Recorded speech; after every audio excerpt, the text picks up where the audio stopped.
I pledge allegiance to the flag of the United States of America and to the republic for which it stands, one nation, under God, indivisible, with liberty and justice for all. Ryan, would you lead us in prayer? Heavenly God, we come today and give you thanks for the blessings which we are able to share in. We thank you for the food, for the fellowship, for the work of this club, for all of these things, for all that is good. We pray that you would continue to be with us, blessing us as an organization so that we might be able to be part of the blessing of this community. We pray this in your son's name. Amen. Amen. Amen. Nelson's here. Yes. Okay, I'm going to pull a fast one on you this morning. You've got to delve into your brains because it's an old song that my judging committee over here said that everybody would know. So we're going to sing Home on the Range. Well, none of them are old enough to know. Exactly. I didn't know the first one you picked out. I know the word. Oh, give me a home where the buffalo roam, where the deer and the antelope play, where seldom is heard a discouraging word, and the skies are not cloudy all day.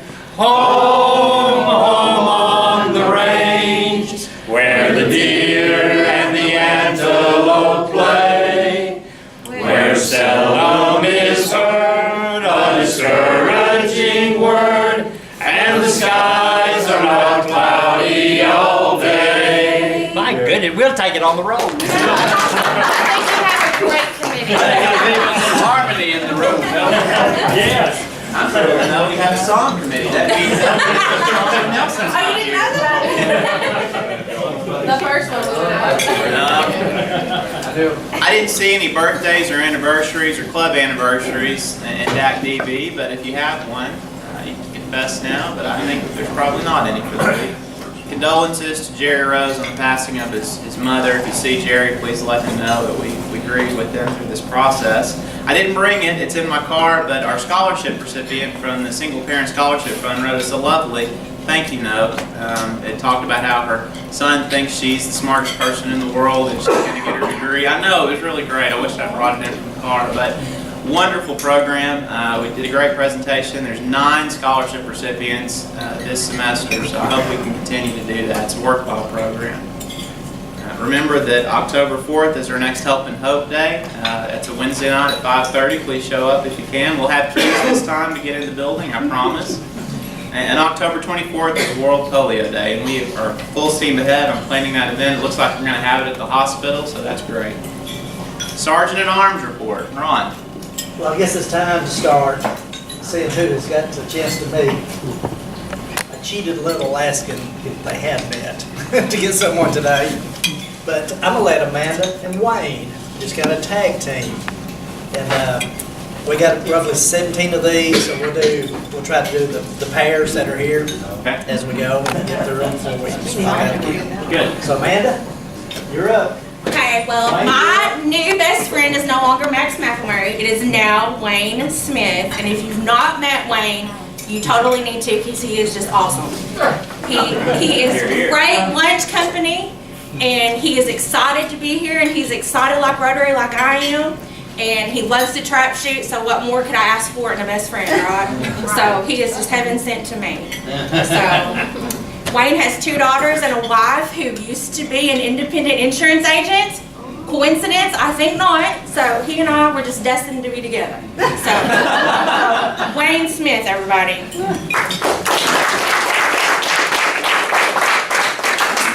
You know, nobody's as excited about Rotary like she is. I mean, Rotary Club is it for her. She does like to trap shoot, her and her husband, and he just got a new gun too. And you know, she drives a Kia car. You know, most of y'all know a whole lot more about her than I do, but you know, one of the things that was interesting is that the insurance part, except, you know, when my wife had our first child, she decided she was done working. So Amanda now has more insurance experience than she does, so that's all good. And, you know, the friendship thing, I think that's a cool deal because, you know, I had an opportunity to stand up here and tell you a little bit about me, but I knew nothing about all y'all. So this is good to get to know about Amanda and what she does in her spare time. And Rotary is what she does in her spare time. That's really cool. Now, Wayne, do you know why she drives the Kia car? Yeah, I do. Yeah, okay. Just in case you didn't know, Dad sold Kia cars. Good. Thank y'all. Thanks, Ron. Amanda, Secretary's report. Okay, let's see here. I see today that we have a couple of Batesville High School students back with us. If you guys don't mind to stand and introduce yourselves. I'm Kelly Gill. I'm a senior at Batesville. I'm Jake Ward. I'm also a senior at Batesville. Great. And we have Joseph again with us from the Batesville Guard at the back. Welcome, Joseph. And I have Alicia Faust with me, the office manager at Community Insurance Professionals. And sticking it to her really hard, trying to get her in here. So y'all help me with encouraging her. Couple of quick announcements. The golf tournament is on October the 16th, I believe. The district golf tournament is going to be at the Country Club of Arkansas in Maumelle. We will send 4 players, the club will, so if you want to go, let me know so that I can get you registered. Now, it will not be a team of 4. You don't know whose team you're going to be put on. So those of you that golf, I don't understand that, so whatever. But anyway, if you want to go, we will send 4 people, so just let me know if you're interested and I'll get you signed up. And I'm passing around our new potential Rotary brochure. Please take a look at it. If there's anything on it that you like, that you don't like, please let me know. We're going to try to get it printed out so that we'll have it ready for the October 24th polio event, so that we'll have some literature to give out that night. So take a look at it and let me know your thoughts on it. Thank you, Amanda, and thank you. I know Kathy did some work on, well, maybe, I know you did some work on the handout for the membership categories, but whoever helped with the brochure, thank you. Who all participated in that? I know you did some work on it. Did Butch do? No, just me, and we Just just me. went off of our old brochure. Okay, Travis good. Hahn from Good. Charlie B is the one that's Well, doing it. thank you for doing that. Dwight, something about treasury. I know invoices are out, and Well, it's almost time for invoices again, Okay. believe it or not. But we do still have a few invoices that are still out that haven't been paid for this last quarter, so please get those in. In a couple of weeks, you'll be getting another one. wonderful, good. Deanna's not here for service, but as I mentioned, the Help and Hope Night. Something I didn't tell you about World Polio Day. The Quad Cities Club, Rotary Club, is going to partner with us on that event. And they have a speaker. They have someone who's a polio survivor. Awesome. So that's great. Yeah, that's good. And they're going to help us with that. All right, there's no other announcements for the good of the club. We'll get, and by the way, Aaron Green was our door greeter and did a great job. Thank you, Aaron. Let's give him a round of applause. Deanna's up next week, and if there's nothing else, Phil, if you want to come and introduce Dr. Angel, please. I'll do that.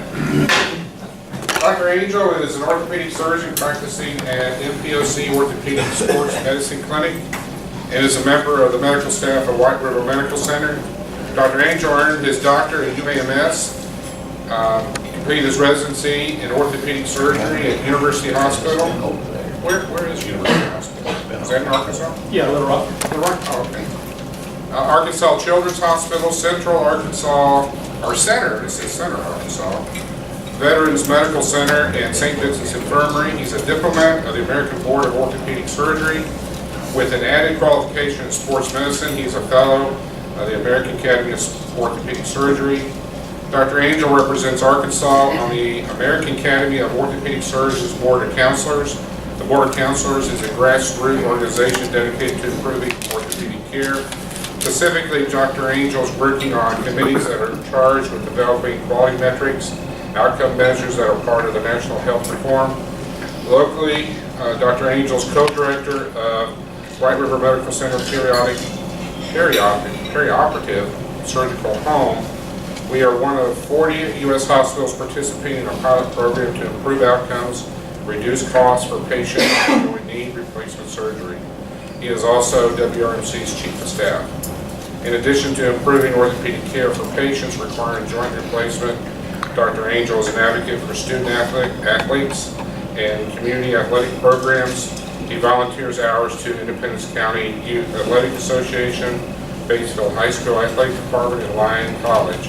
He works closely with Batesville High School athletic trainer Keith Sherman to develop prevention, treatment, and rehabilitation programs for student athletes. And he's also found on the sidelines during football games, ready to help if needed. Please welcome Dr. Angel. Well, thanks for having me. And oftentimes when high school students or college students are coming through and they'll say, you know, how long does it take to be an orthopedic surgeon? I say, oh, well, about the 25th grade, so wait to the how many grades, but lots of schooling, lots of papers, lots of titles, but we keep pretty busy. Go ahead, next slide. Yes, sir. So I thought, well, what would be kind of halfway interesting, instead of just going into one thing in depth, I thought I'd hit the some high points, and he went over some of these things, but I thought, well, I've been here 23 years in Batesville, and what have I been doing? Doing a lot of surgery, seeing a lot of patients, spend a lot of time, in my time outside of medicine. I'm pretty busy in the middle part of my career, which I think I'm in now, not the last, but I've been giving back to our organizations at the state and national level, and it's very rewarding. Networking with docs from all over the United States. We, as part of the Board of Counselors, we meet every May and go to Washington, D.C. and actually advocate on the Hill. So I've got to learn how the government works and understand that all of our politicians, you know, may kind of challenge with each other, but it's really 20 and 30-year-old paralegals that are doing most of the work up there, writing the laws and doing the things behind the scenes. So it's a pretty neat system. A little bit hard to get any inertia, get anything done, but still it's worthwhile for that experience. At the national level, I'm on the Healthcare Systems Committee now, and of course there's health reform is a big deal now. And I'm one who says there's a lot of fault, and I don't like a lot of the things with Obamacare. I'm more of a conservative than I am someone who would say that we have free reign with our money. However, there's lots and lots of things with healthcare reform. We'll go over one of those programs that we've been working on. Review some arthroplasty. I'm on the FDA review panel, and most recently I finished my master's in finance and health care administration, and somebody asked me, why in the world would you go back to school? And I said, well, I'm just bored, and there wasn't much good on TV, so you can learn online, so I just took it on myself and finished that. But my most proud thing, of course, is my family, and I'm a proud grandpa of a 3-year-old and one on the way, and 3 great children with a life of 33 years. So that's my pride and joy. All right. So today I was going to talk a little bit about patient-centered care. So orthopedic surgeons are really kind of, you know, real technical into the repair of bones and joints, and so you can get kind of lost in the technical aspect of your job. So when you go out and you're trying to master your craft, and you know, I've got a broken bone, I need to fix this and this, and your mind is rolling all these different options and all the different steps you need to do to get the job done. But there is a lot of criticism in medicine, which is rightfully so, that sometimes it gets fragmented. So a doctor is thinking about doing this one task, and then another doctor is getting to kind of do this task. So some of our programs are trying to get us to where we think kind of together and get more coordinated. We think about the whole patient, and that's what patient-centered care is about. So one of the programs that we've started is the perioperative surgical home, where, and we'll go over that a little bit more in detail, but it's where we think about the patient from the beginning through the surgery and through the end, and what is happening in their life, not only me just doing a successful surgery, but how do we increase their chances of success without complications, and also of their satisfaction and the others around them, and their economic good, because that all goes into the health of a patient. Opioid crisis, we'll touch on that. That's a big thing for us right now, and it's very, very hard. Physicians, we're in the blame for that. Part of it, some of it is the drug industry. They really pressed on the 5th vital sign as you know, you don't want any patient in any pain at one time, but so it's really hard to. We know, just like with alcoholism, there's a few patients who will become addicted, And so how do you give and measure that you give enough medicine for somebody, but you don't want to give too much where they become addicted? So we try to be good stewards, and there's all kind of programs you hear a lot about that in the news, but that's a really tough issue now. Hip fracture care, a good example of patient-centered care.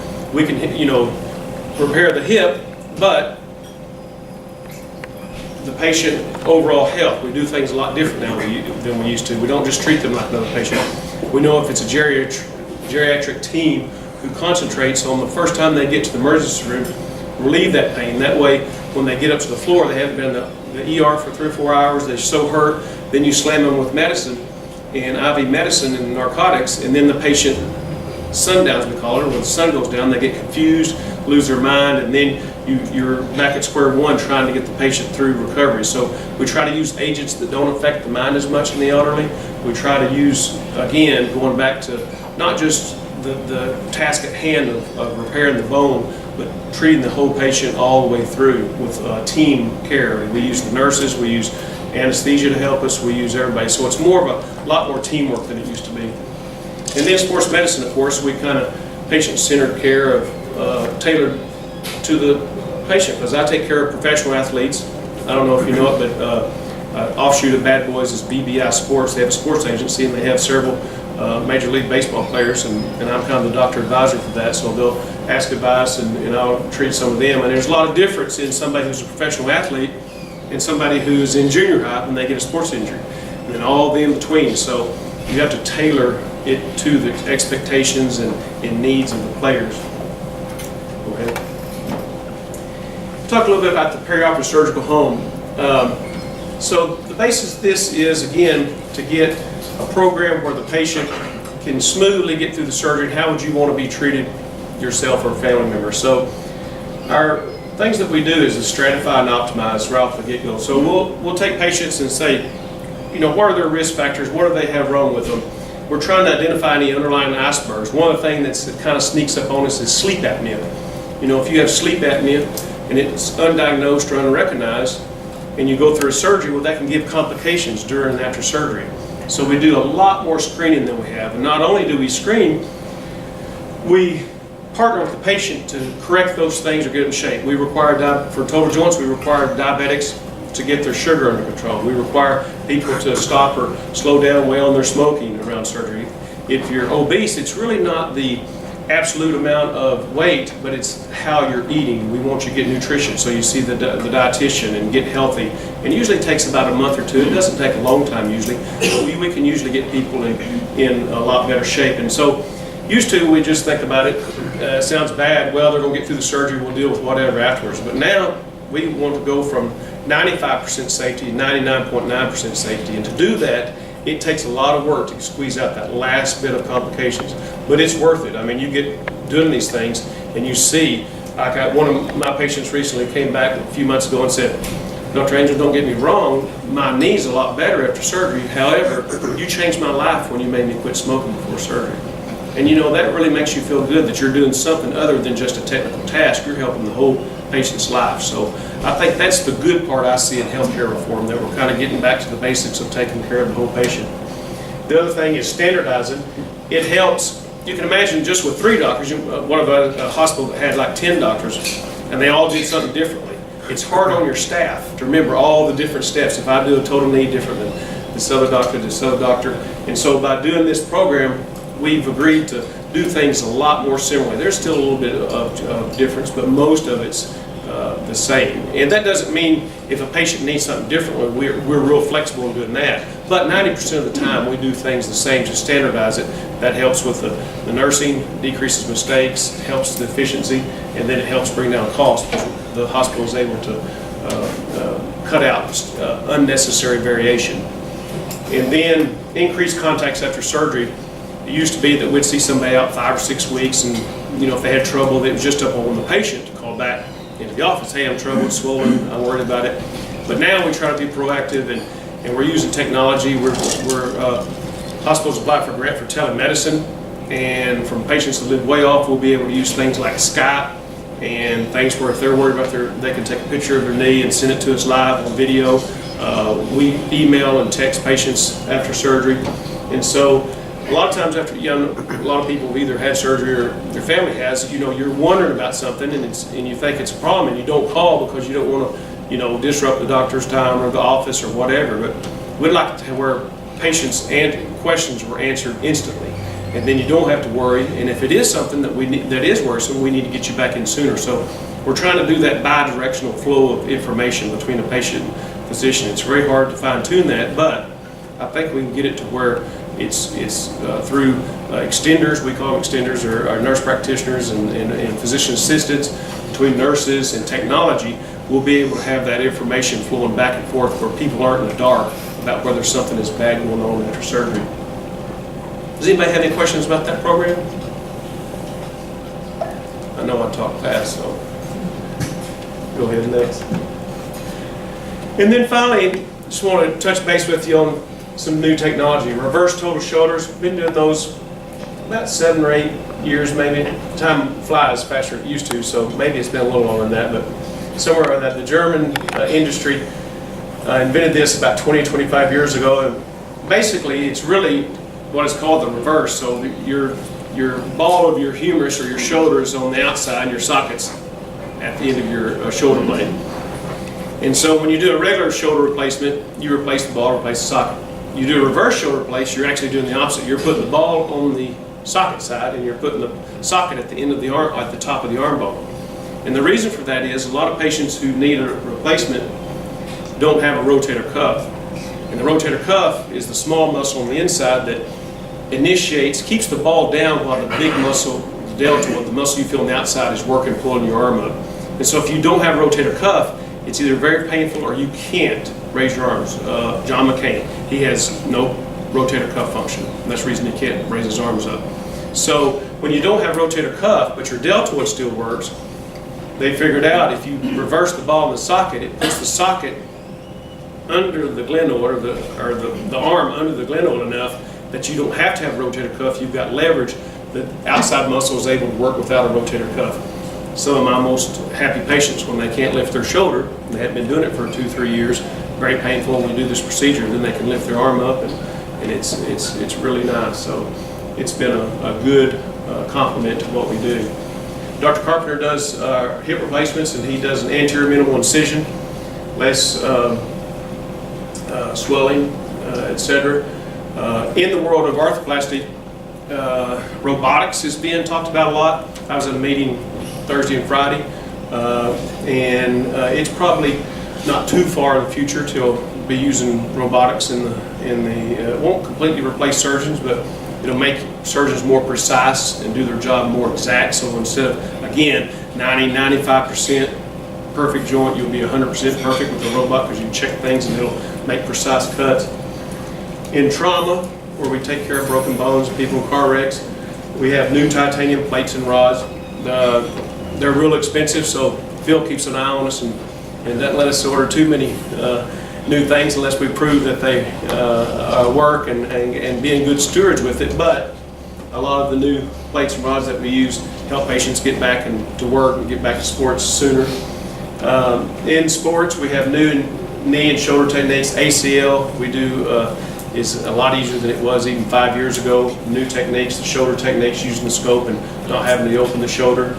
And then finally, one of the big things that you may even see and wonder about is this category down here that might replace all that stuff up there in the future. In fact, I bring it up in national meetings, and sometimes the orthopedic surgeons look at me and say, "What do you mean?" And I'll say, "Yeah, someday, 30, 40 years, be after our lifetime, but they'll be able to either genetically modify or inject things in your joints and slow down and stop the arthritis process." Just like, heart surgeons now don't do near as many open heart surgeries as they used to. Well, that's coming in orthopedics someday, because we're learning more and more about biologicals and how to biologically modulate the joints. And so PRP is where you take the blood, draw the blood out. You may have known someone that's had this. And we take off, there's 2 layers. When you centrifuge it, there's a buffy clear layer, and then there's the red cells. You take that top layer, and it has stem cells, precursor cells of healing in all your blood cells. They sit on the side of the vessel wall. So you can draw those out of a patient and then inject those and try to stimulate healing. Now, all the studies It even frustrates us. They're all over the map. There's a few studies that show it works, few studies that show it don't. Most of the studies show it does work. So that's where all the argument gets in. Of course, the insurance companies don't want to pay for it because if you did this and everybody that had a tendon ache or something, we couldn't pay for anything else in medicine. So that's where the hard part comes in. Who's going to get well without the just shot, and who's going to get well that really needs it. So I use the PRP mostly on like college athletes, line college athletes that we did the standard things for 3 or 4 months and they still have tendonitis in their knee or Achilles tendon or something. We'll do a PRP injection, and it really has helped. Like I say, insurance won't cover it. It costs, I don't know, between $400 and $600 a treatment. So it's kind of expensive, and insurance doesn't cover it. But it's the way of the future. The last one was stem cells, and I've done a couple of those where you actually take amniotic fluid and get stem cells and inject those into patients as well. The first one I did was my brother. He's a dentist, so he'd had one rotator cuff surgery, and the other side he said, "Hey, I don't want to try this amniotic cell," so I injected him, and we'll see how it goes. What we don't know about that is a lot of times people, doctors, the public, and the press equate the patient getting better with it curing or getting rid of pathology, and that's a whole different story, because you can get better for even 3 or 4 months afterwards. Some of that's the honeymoon effect, because if you pay $5,000 cash for something, I promise you're going to want it to work. And so you're going to be positive about it for a while. But how long is that going to last? Is it going to last 3, 4, 5 years? So I've had, some people, one person go to Dallas and get, spend lots and lots of money on a new stem cell injection in the knee, and I hope and pray it works. But it's just, when a joint's worn out and it's bone on bone, there's no cartilage left, it's just hard for me to see how you inject something in there and it's not going to grow that cartilage back. I think it makes people feel better, but again, how long is it worth $5,000, $10,000, $15,000 if these treatments are going across the nation? So I'm positive that these are going to help. We don't know exactly how they're going to help yet, and we're starting to dabble in them, but it's to be proven when and where you use those new biological things. So it's kind of an exciting part of our things that we do for patients to make them get better. So, are the stem cells from the patient, or are they external? No, the amniotic fluid is actually from another person. And there's a whole set of ethical questions and ethical people, that are highly against using anything amniotic, and of course they're not engineering anything or creating anything with these cells. They're just using just not the live cells, but just the factors in there that go in there and that tell you your other cells in your body to turn on and heal. So, there's a lot of people that are offering those instead of a replacement. Come and get a stem cell injection, and so we just don't know which patient it's really going to do an effect on yet. Are there other ways to get stem cells other than embryonic? Yes. So you can take. There's another way where you can get them out of your own fat. Okay. And when you do that, it takes like 5 hours. They scrape your fat and they bring it in, they centrifuge it, and so that's a whole day procedure. But yeah, that is. That means I have a lot of stem cells. We all do. Yes, but it's a fascinating science. It's just, we're in a capitalistic society, so there's people going to want to make money off of it, and then there's the medical people who want to help people, and so then there's the FDA who really tries to be good stewards, besides some negative press they get of holding back. But you imagine with our good advertising here and capitalism, if we let everything that come along as soon as it came out, it would spend a lot of public dollars in a hurry. So there has to be some good stewardship of the dollars, and people. It really showed good results. And I'm on an FDA panel, and I think they do a good job. It's slow sometimes, like the federal government and bureaucratic on getting some treatments. And they have fast tracks. If it's for cancer and it's showing that it's great, they'll fast track it. But things like this, they really slow down on, because we really don't know which patient it works on, and it could eat up a lot of resources in a hurry. About strides in osteoporosis and cure or slowing down the process of? Yeah, there's some good medications that we have now in osteoporosis. and one of them is the Prolia that you get every 6 months. The other one is, there's a brand new one, 2 agents that are injections for every daily use that actually build bone. We use those after fragility fractures. Fragility fractures means if you fall and break a bone from just standing height, that's a sign that your bones are soft. But if if it's a car wreck, down the stairs, off the porch, then you can break bones that way. But if it's a fragility fracture or a fracture that's from low trauma, then we work you up for osteoporosis. And those patients, that subset of patients, benefits from injections to help build bone. All the other agents help slow down the loss of bones. So as soon as you get a certain age, 30 in males and 28 females or so, your mineral loss in your bones goes down for the rest of your life. It speeds up when you lose the estrogen effect, so it even goes down faster. But we're all losing a little bit of our mineral with that.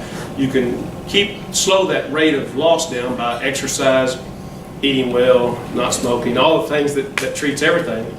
And sometimes some families, it rapidly lose your bone. And that's why these medicines have come out and they've really helped. But everybody likes, of course, the one every 6 months because it is real convenient not to have to have it but every 6 months.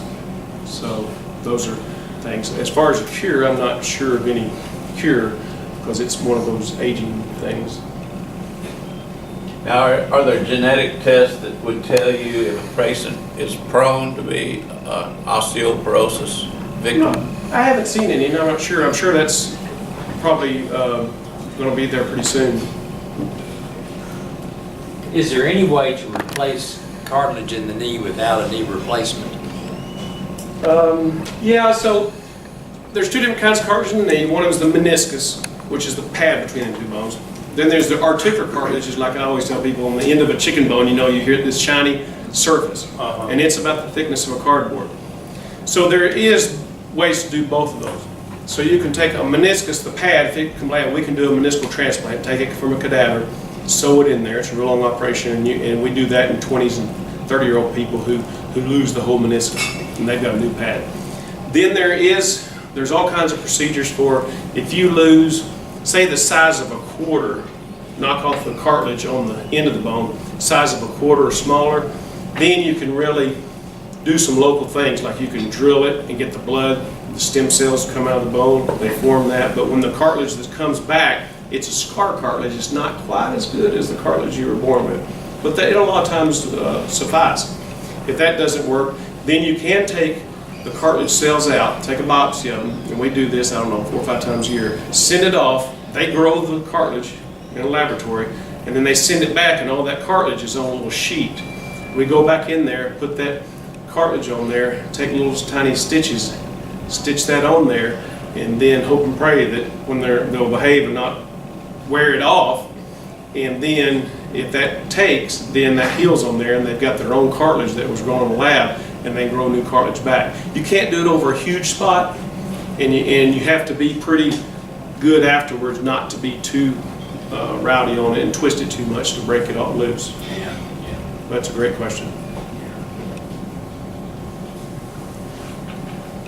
What's your most common sports injury around here, high school and college? Meniscal tears. Tearing the pad. When you twist your knee, it grabs that meniscus and just tears it. So meniscal tears at the top, and then ACL injuries after that, sprains of the anterior cruciate ligament. Shoulders, it's the labral tear, that's the cartilage around the socket. And we used to have to do big open procedures now, and now we can do it arthroscopically, where we go back and actually tack that cartilage back to the outside of the socket of the shoulder. I tore my Achilles about a year ago. It's been about a year and a half ago now. And I never asked Dr. Carpenter, he's the one that did the surgery, but I never asked him. And I've always wondered, the day before, we had taken our youth to a trampoline park in Little Rock, and I had worn it out for about 4 hours, jumping on the trampoline and stuff, and then like the next night I tore my Achilles. Coincidence, or is that No, it definitely has something to do with it. So most time we see usually 45 to 55-year-old men tear their biceps tendon right here. And most of the time when you get in their surgery, it looks all inflamed and it's like old tissue, and it looks like no wonder this thing tore. But when you talk to them, they didn't know anything about it. So there's silent tendinosis, where there's inflammation going on and they don't know it. And then there's active tendonitis that causes a lot of pain, like shoulder is an active one. So there's both types. So most of the time, when you tear a tendon, the Achilles tendon, the patellar tendon, the biceps tendon, there's some inflammation been going on for a long time, and then some acute event happens and it breaks, you know, the camel straw, and then it goes the rest of the way. It's real common.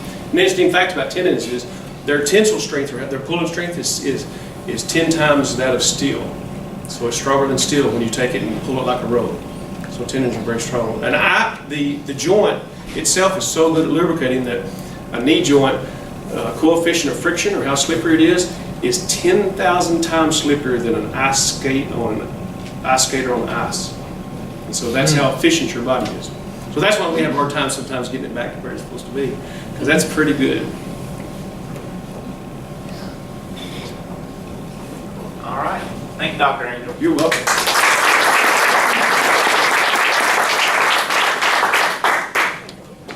We will donate a book to the local library in your honor for speaking with us today. And the book that was given to me was Farewell My Subaru. And if you will, draw the winning ticket for our Joker draw today, please. Pick me. Yeah, no pressure. Thank you. I'm going on vacation.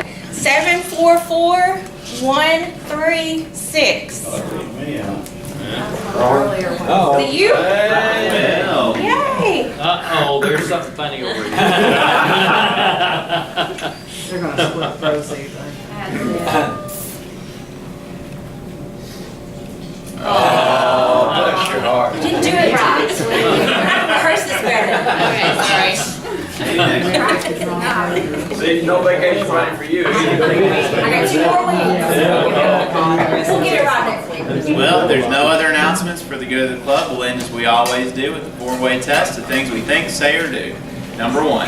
Is it the truth? Number 2. Is it fair to all concerned? Number 3. Will it build goodwill and better friendships? And number 4. Will it be beneficial to all concerned? Have a great week.